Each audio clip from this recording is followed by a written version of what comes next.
ரஷ்யாவின் நிழல் கப்பல் ரகசியம். அமெரிக்காவுக்கு விபூதி அடித்து 13 லட்சம் கோடி சம்பாதிப்பது எப்படி?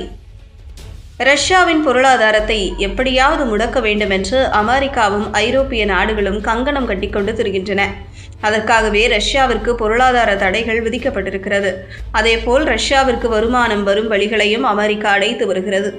ஆனால் அப்படி முடிக்க நினைக்கும் அமெரிக்காவுக்கு சவால் விடும் வகையில் ரஷ்ய அதிபர் புட்டினின் நிழல் கப்பல் படை கடலில் கண்ணாம்பூச்சி ஆடிக்கொண்டிருக்கிறது.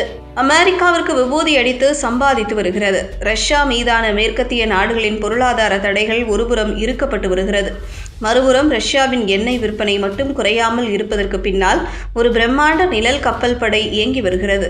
உலக நாடுகளின் கண்களில் மண்ணை தூவிவிட்டு ரஷ்யா நடத்தும் இந்த ரகசிய வர்த்தகம் நிச்சயம் பெரிய விஷயம்தான்.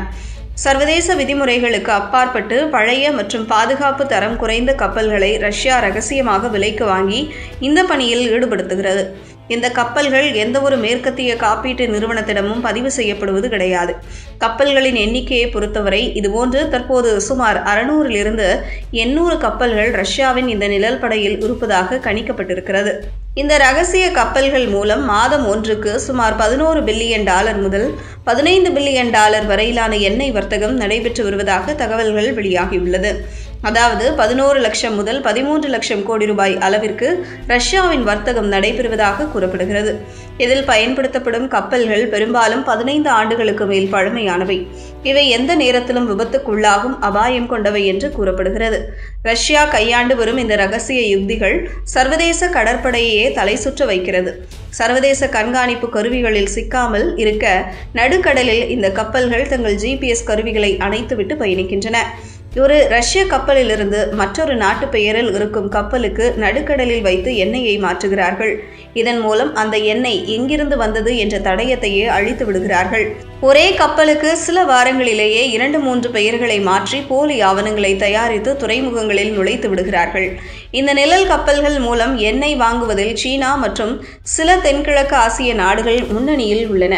குறைந்த விலைக்கு எண்ணெய் கிடைப்பதால் சர்வதேச தடைகளை மீறி இந்த திருட்டுத்தனமான வர்த்தகம் தலை தோங்கி நடக்கிறது. பழைய கப்பல்கள் என்பதால் கடலில் எண்ணெய் கசிவு ஏற்படும் அபாயம் அதிகம் உள்ளது.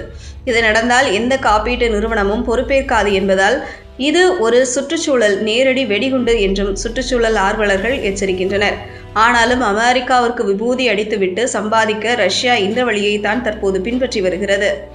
ரஷ்யாவிடம் நேரடியாக ஆயில் விற்கும் ஒரே நாடு இப்போது சீனா மட்டுமே. மற்ற நாடுகள் எல்லாம் கள்ளத்தனமாகவே வாங்குகின்றன. சில ஐரோப்பிய நாடுகளுமே கள்ளத்தனமாக ரஷ்யாவிடம் ஆயில் வாங்கி கொண்டுதான் இருக்கின்றன. இது உக்ரைன் போரை நிறுத்த நினைக்கும் அமெரிக்க அதிபர் டிரம்புக்கு பெரிய தலைவலியாக உள்ளது.